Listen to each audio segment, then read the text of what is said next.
할렐루야. 주님이 우리 가운데 함께 하십니다. 오늘 함께 나누실 말씀은 시편 1편 1절에서 3절까지 말씀입니다. 시편 1편 1절에서 3절까지 말씀을 함께 합독하도록 하겠습니다. 자, 읽기 시작합니다. 시작. 복 있는 사람은 악인들의 꾀를 따르지 아니하며 죄인들의 길에 서지 아니하며 오만한 자들의 자리에 앉지 아니하고 오직 야훼의 율법을 즐거워하여 그의 율법을 주야로 묵상하는도다. 그는 시냇가에 심은 나무가 철을 따라 열매를 맺으며 그 잎사귀가 마르지 아니함 같으니 그가 하는 모든 일이 다 형통하리로다. 아멘. 저는 오늘 본문의 말씀을 가지고 2025년 형통한 한 해라는 제목으로 말씀 나누도록 하겠습니다. 제목을 한번 따라 하겠습니다. 2025년 형통한 한 해. 아멘. 해마다 이 연초가 되면 성공하기 위해서 많은 사람들이 새로운 계획들을 그렇게 세웁니다. 또한 기적을 바라면서 해돋이를 보러 간다든지 아니면 예수 믿지 않는 사람들은 어디 가요? 점집 가요. 점집 가서 뭐예요? 올해 운세, 그걸 토정 비결 이런 거 본다고 하잖아요. 그런 거 보러 가는 거죠. 이게 우리 모두는 복, 성공, 기적 이런 단어를 굉장히 좋아합니다. 새해 인사를 지금 어떻게 했어요? 우리가 새해 복 많이 받으십시오 이렇게 인사했잖아요. 또 성공을 위해서 열심히 사는 이유도 또 성공하기 위함이고 또 열심히 공부하는 이유도 또 성공하기 위함인 것입니다. 또한 복권을 사거나 아니면 그런 이유도 막연한 어떤 기적 같은 그런 일이 우리한테 일어나기를 바라는 그런 마음으로 복권을 사기도 하는 것이죠. 근데 먼저 성공이라는 단어를 살펴보면 많은 사람들은 이 성공을 위해 살아갑니다. 그리고 요즘 이렇게 유튜브 같은 데 보면 성공하는 것에 대한 그런 영상들이 굉장히 많죠. 대표적으로 다이어트 어떻게 성공할 수 있는가, 또 투자를 어떻게 성공할 수 있는가, 주식 투자 어떻게 성공할 수 있는 이런 많은 그런 성공할 수 있는 비결들을 마치 자신이 가지고 있는 노하우가 진리인 것처럼 많은 사람들이 그렇게 이야기를 하는 것입니다. 또 시간을 어떻게 잘 사용할 수 있는지 이런 많은 노하우들을 이야기하는 것이죠. 이 많은 사람들은 이 성공이라는 단어를 참 좋아하고 또 이루어내고 싶어합니다. 성공이라는 단어는 이 사전적인 의미는 목적하는 바를 이룬다라는 그런 사전적인 의미를 가지고 있습니다. 이 성공이라는 의미 자체가 참 많은 그런 의미를 가지고 있는 것이죠.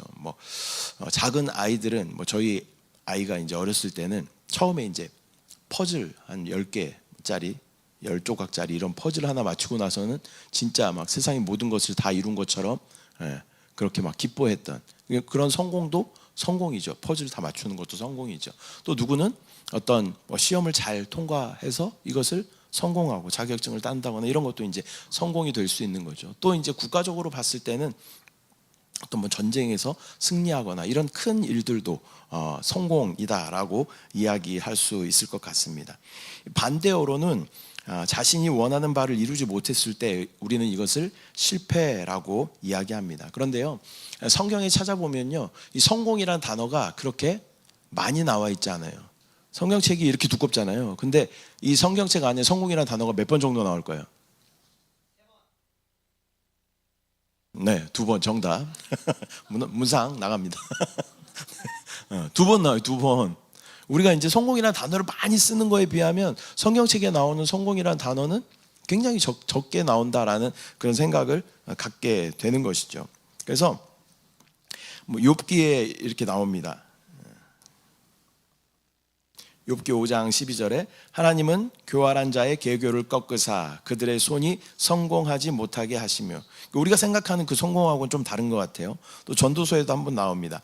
철 연장이 무디어졌는데도 나를 갈지 아니하면 힘이 더 드느니라. 오직 지혜는 성공하기에 유익하니라. 요거는 좀 우리가 생각하는 성공하고 좀 비슷한 것 같습니다.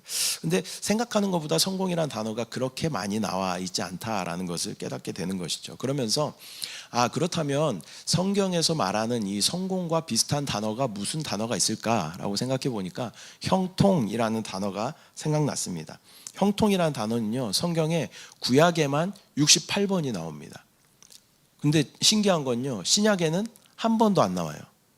그래서 이 형통이라는 단어는 어떤 의미를 가지고 있냐면 돌진하다, 무엇을 건너가다, 유익하다, 번영하다, 그런 의미를 가지고 있습니다. 또 우리가 생각하는 그 성공과는 좀 거리가 멀어 보입니다. 형통이라는 단어가 등장하는 구약의 말씀들을 보면서 어떤 사람들이 형통한 사람인지 한번 살펴보도록 하겠습니다. 첫 번째는요, 야훼께서 함께 하시는 사람을 성경에서는 형통한 사람이다라고 말씀하고 있습니다. 창세기 39장 2절 3절 말씀 함께 합독합니다. 시작. 야훼께서 요셉과 함께 하심으로 그가 형통한 자가 되어 그의 주인 애굽 사람의 집에 있으니 그의 주인이 야훼께서 그와 함께 하심을 보며 또 야훼께서 그의 범사에 형통하게 하심을 보았더라. 요셉이라는 사람은 어려운 시간들을 많이 겪었죠. 그런데 요셉은 여호와와 함께하였던, 하나님과 함께하였던 그런 사람입니다. 그랬더니 어떻게 됐어요? 형통하게 됐다라고 말씀하고 있습니다. 또 열왕기하 18장에도 히스기야 왕의 이야기가 나옵니다. 함께 읽습니다. 시작. 야훼께서 그와 함께 하심에 그가 어디로 가든지 형통하였더라. 저가 아수르 왕을 배반하고 섬기지 아니하였고, 여호와께서 그와 함께 하심에 그가 어디로 가든지 형통하였다라고 기록하고 있습니다. 주님이 함께 하시면 우리는 형통한 삶을 살게 되는 줄 믿습니다. 전에 제가 한자 복자에 대해서 설명해 드린 적이 있어요. 복자는요, 볼 시자하고 가득할 복자하고 합쳐지면 이게 우리가 말하는 축복, 행복할 때 복자인 것이죠.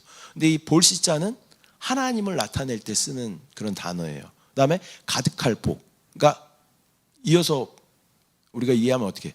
하나님으로 가득한 것이 뭐예요? 복이다라는 것입니다. 그래서 하나님으로 충만할 때, 하나님과 동행할 때 우리는 그 복된 삶을, 형통한 삶을 살게 될 줄 믿습니다. 두 번째로, 형통한 사람은 여호와의 말씀을 지켜 행하는 사람이다라고 말씀합니다. 신명기 29장 9절 말씀 합독합니다. 시작. 그런즉 너희는 이 언약의 말씀을 지켜 행하라. 그리하면 너희가 하는 모든 일이 형통하리라. 열왕기상 말씀. 내 하나님 야훼의 명령을 지켜 그 길로 행하여 그 법률과 계명과 율례와 증거를 모세의 율법에 기록된 대로 지키라. 그리하면 내가 무엇을 하든지 어디로 가든지 형통할지라. 아멘. 그 말씀을 지켜 행하는 사람들의 삶이 형통한 삶이다라고 말씀하고 있습니다. 구약에는 이것이 율법에 기록되어 있어요. 근데 신약을 살아가고 있는 우리에게는 이 율법을 대체하는 것이 뭐예요? 우리 마음에 기록된 생명의 성령의 법인 줄 믿습니다.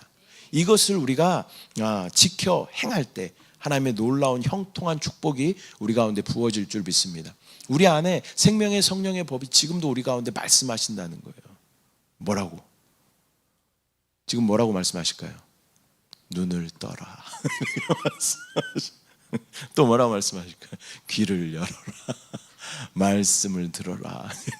이렇게 말씀하시는 줄 믿습니다. 자, 허리를 쫙 펴고 자, 오늘 새해 첫 시간이니까 우리가 그렇게 우리가 우리 안에 내 영 안에 기록된 생명의 성령의 법을 따라 우리가 살아갈 때 형통한 삶을 살게 될 줄 믿습니다. 세 번째로는 여호와를 찾는 사람, 이 형통한 삶을 살게 된다라고 말씀합니다. 역대하 예레미야 말씀 이어서 읽습니다. 시작. 하나님의 묵시를 밝히 아는 스가랴가 사는 날에 하나님을 찾았고 그가 야훼를 찾을 동안에는 하나님이 형통하게 하셨더라. 목자들은 어리석어 야훼를 찾지 아니하므로 형통하지 못하며 그 모든 양떼는 흩어졌도다. 아멘. 스가랴가 하나님을 찾았고 그가 야훼를 찾는 날 동안에 형통했다라고 말씀합니다. 또 예레미야서에서는 야훼를 찾지 아니하므로 형통하지 못하며라고 기록하고 있는 것입니다. 우리가 여호와를 찾는 그러한 삶을 살 때 우리는 형통한 삶을 살게 될 줄 믿습니다. 그런데 제가 이번에 이 형통이라는 단어를 묵상하면서 제가 생각하던 성공과는 거리가 있는 단어다라는 생각이 또 묵상하고 찾아보고 할수록 더 드는 것을 깨닫게 되었습니다. 많은 사람들은 성공하기를 원합니다.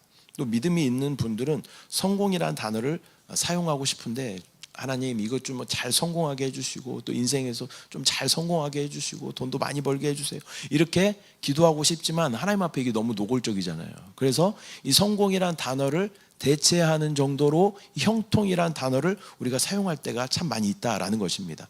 저도 이렇게 기도해 드릴 때 하나님 만복을 더하여 주시고 또 강건함에 형통함에 부요함에 축복을 더하여 주시옵소서, 그렇게 많이 기도를 해드리는데요, 형통하다라는 말을 사용할 때는 성공하게 해달라는 그러한 뉘앙스로 기도를 참 많이 해드렸던 그런 기억이 나는 것이죠. 그런데 형통이라는 단어를 생각하고 묵상하고 기도하면 할수록 진정한 형통은 우리가 생각하는 그런 세상의 성공과는 거리가 멀다라는 것을 깨닫게 되는 것입니다. 아예 길이 다르다라는 것을 깨닫게 되는 것이죠. 또 제가 이 형통이라는 단어를 찾아보고 놀랐던 의미가 있습니다. 형통이라는 한자를 살펴보면요, 형자는 뭐 형통하다, 통달하다 그런 의미를 포함해서 어떤 의미가 있냐면 제사를 올리다, 제사를 드리다, 제사 드리다, 그런 의미가 포함되어져 있는 것이죠. 우리에게 하나님에 대한 온전한 제사를 드리는 것이 형통함의 삶인 줄 믿습니다. 하나님 앞에 제사 드린다는 게 뭐예요? 우리가 지금 이 시간 주님 앞에 예배 드리는 것이 바로 하나님 앞에 제사 드리는 것인 줄 믿습니다. 그리고 또 아까 복자에 대해 설명드렸잖아요. 근데 복자의 유래를 제가 찾아봤어요. 그랬더니 잘 차린 제사상으로 제사를 지내 하늘에서 내린 복을 받는다, 그런 의미가 이 복자의 유래라는 것이에요.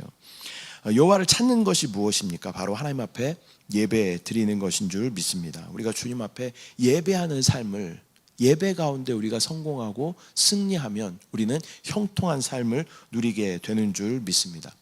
여러분 주일 예배에 성공하고 계십니까? 네, 주일 예배 다 잘 드리고 계시죠. 그런 분들은 금요 차영 예배 우리가 도전해야 돼요. 네, 아멘을 안 하시든 금요 차영 예배 우리가 잘 드리고 있으면 또 수요 모임도 우리가 도전해 봐야 돼요. 또 수요 모임 우리 잘하고 있으면 매일 드려지는 새벽 예배도 우리가 도전을 해봐야 돼요. 네. 우리가 또 새벽 예배도 잘 드린다면 또 가정 예배도 우리가 드려봐야 되고, 가정 예배까지 잘 드린다면 우리의 삶을 주님 앞에 예배로 드리는 것까지 우리가 주님 앞에 올려드릴 때 그런 사람 어떻게 한다 그랬어요? 형통하게 된다라고 말씀하고 있어요. 하나님 앞에 진정한 예배를 온전히 드리는 사람은 형통한 삶을 살게 되는 줄 믿습니다. 그런데 이 형통이라는 단어가 아까 구약에 몇 번 나왔다 그랬어요? 68번 나온다 그랬어요. 68번 나오는데 신약에는 한 번도 안 나와요. 그래서 왜 신약에는 이렇게, 구약에는 많이 형통이라는 단어가 나왔는데 신약에는 한 번도 안 나올까라고 제가 생각해 봤어요. 그런데 신약엔 누가 계셔요? 예수 그리스도가 계셔요. 그분만 우리 가운데 계시면 우리는 형통한 삶을 살게 되는 줄 믿습니다. 예수 그리스도가 우리의 형통인 줄 믿습니다. 형통이란 단어를, 구약의 형통이란 단어를 대체할 수 있는 분이 바로 예수 그리스도이신 줄 믿습니다. 저와 여러분 안에 예수 그리스도가 계십니까? 그러면 형통한 삶인 줄 믿습니다. 그것을 믿음으로 바라보고, 주님은 많으셔요. 모든 것을 다 하실 수 있는 분이셔요. 너에게 필요한 모든 것을 다 공급하겠다라고 그 이름 안에서 약속하여 주신 분인 줄 믿습니다. 여호와라는 이름의 뜻이 뭐예요? 내가 무엇이다, 내가 너의 필요한 모든 것이 되어줄게 라는 약속의 말씀이 여호와의 이름인 줄 믿습니다. 근데 예수라는 이름의 뜻이 뭐라 그랬어요? 야훼는, 여호와는 구원이시다, 그런 의미가 있는 거예요. 예수라는 이름 안에도 여호와, 내가 너의 필요한 모든 것이 되어줄게, 너의 평화가 되어줄게, 너의 승리가 되어줄게, 너의 예비가 되어줄게, 다 말씀하시는 그 약속의 말씀이 이름 안에 포함되어져 있는 줄 믿습니다. 그 예수 그리스도가 우리 안에 있을 때 우리는 형통한 삶을 살게 되는 줄 믿습니다. 또한 오늘 형통이라는 단어를 기억하면서 여러분 기적이라는 단어를 좋아하시죠? 기적 같은 일이 우리 가운데 일어나고 싶잖아요. 복권 사보신 분, 복권 한 분 안 사보셨어요? 네. 사람들이 복권 왜 살까요? 기적 같은 일이 일어나기 원하는 마음으로 사는 거죠. 최근에 또 오징어 게임 2번째 시즌이 공개를 했더라고요. 근데 거기 이제 저도 이제 뭐 풀로 보진 않았는데 이렇게 요약된 거를 보긴 했는데 거기에 상금이 얼마였어요? 그거 잘하네요. 456억을 받기 위해서 그 수많은 사람들이 모여서 한 사람만 타는 건데 자기한테 그게 기적같이 일어날 것을 믿고 그가 게임에 참석하는 거 아니겠습니까? 사람들이 복권을 사는 그런 이유도 그런 의미를 갖고 있는 것이죠. 기적 같은 일이 우리 가운데 일어나면 좋겠다라는 그런 마음으로 이것을 사는 것입니다. 근데 성경 전체를 통해서 기적이란 단어는 한 10번 좀 넘게 이렇게 등장하는데요. 대부분의 주어는 야훼의 기적을, 여호와의 기적을 나타내는 것입니다. 기적의 주체가 바로 누구시라는 거예요? 여호와이시다라는 것입니다. 시편 107편 8절, 15절, 21절, 31절 다 동일합니다. 같이 한번 읽어보겠습니다. 시작. 야훼의 인자하심과 인생에게 행하신 기적으로 말미암아 그를 찬송하리로다. 아멘. 여호와께서 기적의 주체가 되어 주신다라는 것입니다. 시편에서는 주께서 행하신 기적, 주의 기적, 그가 행하신 기적, 야훼의 인자하심과 인생에게 행하신 기적 등으로 기록되어져 있습니다. 여러분 기적 같은 삶을 원하십니까? 근데 우리가 기적하면 뭐 신데렐라처럼 이렇게 인생이 역전되고 막 대박이 나고 하는 것을 생각하는데요. 그러나 성경에서 말씀하시는 그 기적의 주체는 바로 하나님이시다라는 것을 우리는 꼭 알아야 할 줄 믿습니다. 기적의 정의를 제가 다시 한번 정리를 해드릴게요. 기적의 정의. 기적이란 어떤 요행이 아니라 기적의 주체이신 주님의 뜻이 무엇인지 정확하게 깨닫고 그 뜻에 우리의 기도와 간구를 맞추어 나가는 것이 기적의 정의인 줄 믿습니다. 기적은요, 하나님의 뜻을 우리가 발견하고 그 하나님의 뜻에 우리의 기도를 정확하게 맞췄을 때, 거기서 딱 스파크가 팍 일어나면 그때 우리의 삶 가운데 기적이 일어난다는 거예요. 근데 여러분 삶에 기적이 잘 일어납니까? 잘 안 일어나죠. 왜 그럴까요? 하나님의 뜻은 여기 있는데 우리가 구하는 게 헛된 것들을 구하고 있는 거예요. 하나님의 뜻과 맞지 않은 것들을 구하고 있기 때문에 우리 인생에 기적이 잘 일어나지 않는 것입니다. 기적이 일어나는 방법을 제가 말씀드려요. 자, 하나님의 뜻을, 자, 따라합니다. 하나님의 뜻을 정확히 구하고 그 하나님의 뜻에 나의 간구를 맞추면 기적이 일어납니다. 네. 이 기적에 대한 정의를 여러분 정확하게 기억하시고 또 하나님의 뜻을 구하고 또 그 하나님의 뜻에 우리의 간구를 맞춤으로 하나님의 놀라운 기적을 체험하는 2025년 되시기를 소망합니다. 말씀을 맺도록 하겠습니다. 네, 빨리 끝내겠습니다. 여러분 너무 자, 화이팅. 여러분 복 받기를 원하십니까? 성공을 원하십니까? 기적을 원하십니까? 그러나 이 성경은 형통한 사람의 축복을 이야기하고 있습니다. 형통한 사람은 여호와 하나님께서 함께 하시는 사람이 형통한 사람이다. 또 형통한 사람은 하나님의 말씀을 지켜 행하는 사람이 형통한 사람이다.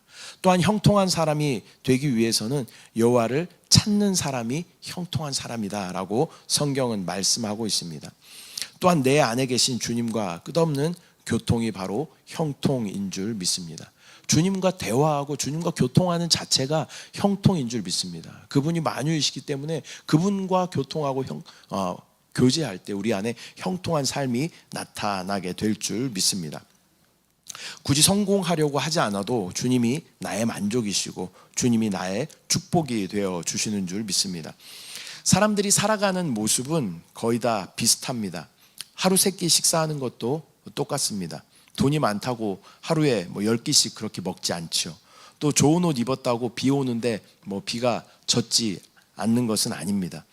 또 좋은 차를 탄다고 해도 차가 막혀서요 빨리 가지도 못합니다. 그리고 요즘에는 시속 시내에는 50km, 또 학교 앞에는 몇 킬로예요? 30km. 그래서 차가 아무리 좋아도요 학교 앞에서는 30km밖에 갈 수가 없는 거예요. 세상 사람들은 좋은 옷, 좋은 차, 좋은 집 이런 것이 마치 성공인 것처럼 이야기하지만요, 믿는 우리들 그리스도인들은 성공에 대한 개념을 다시 한번 정립해야 될 줄 믿습니다. 하나님과 교통하는, 하나님과 함께하는, 하나님의 말씀 가운데 주님을 예배하고 주님의 예배 가운데 성공하는 사람이 형통한 사람이 되는 줄 믿습니다. 다 가지고 있어도 주님 없으면 아무것도 없는 것입니다. 아무것도 없어도 주님이 내 안에 계시면 다 가지고 있는 것입니다. 또한 기적이라는 단어도 다시 한번 정리하시기를 원합니다. 기적의 주체는 누구시라고요? 하나님이 기적의 주체시라는 거예요. 하나님이 이렇게 이러한 기적을 행하셨다라고 성경에서는 끊임없이 말씀하고 있습니다. 그렇기 때문에 우리는 그 하나님의 뜻이 무엇인지 먼저 발견하고 우리의 간구를 그 뜻에 맞추며 나아갈 때 저와 여러분의 2025년 삶 가운데는 놀라운 기적이 나타나게 될 줄 믿습니다. 너희는 먼저 그의 나라와 그의 의를 구하라. 그리하면 이 모든 것을 너희에게 더해 주시겠다. 하나님은요, 신실하신 분이셔요. 하나님 그 약속을 철저하게 지키시는 분인 줄 믿습니다. 우리는 때로 그 순서를 바꾸려고 해요. 하나님, 이 모든 것을 좀 더해 주십시오. 그러면 내가 하나님의 나라와 의를 위해 살겠습니다. 그러나 하나님은 이 순서를 절대 바꾸지 않으신다라는 것을 우리가 기억하고 먼저 하나님의 나라와 의를 구함으로 하나님의 놀라운 이 모든 것을 누리는 형통한 삶을 사는 저와 여러분들 되시기를 축복합니다. 기도하겠습니다. 사랑의 주님, 은혜와 사랑을 감사드립니다. 2025년 첫 시간을 주님 앞에 올려드립니다. 많은 사람들은 성공에 대해서 이야기하지만 하나님은 성경을 통하여 우리 가운데 형통한 삶을 말씀하십니다. 하나님과 함께 동행함으로 형통한 삶을, 또 예배 가운데 성공함으로, 또 하나님의 말씀에 순종함으로 성공하는 형통한 삶을 살 수 있도록 주여 은혜를 더하여 주시옵소서. 또 많은 사람들은 일확천금의 그러한 기적들을 꿈꾸지만 하나님, 기적은 하나님의 뜻을 정확하게 발견하고 나의 기도와 간구를 그 뜻에 맞추며 나아갈 때 하나님의 놀라운 역사가 우리 삶 가운데 일어나는 것이 기적인 줄 믿습니다. 2025년도 주여 먼저 그의 나라와 의를 구함으로 이 모든 것을 충만하게 누리는 주여 만족의 삶이 될 수 있도록 주여 은혜를 더하여 주시옵소서. 역사하실 주님을 바라봅니다. 주님 찬양합니다. 주님을 신뢰합니다. 주님을 사랑합니다. 감사드리고 예수님의 이름으로 기도드립니다. 아멘. 이 시간 우리가 기도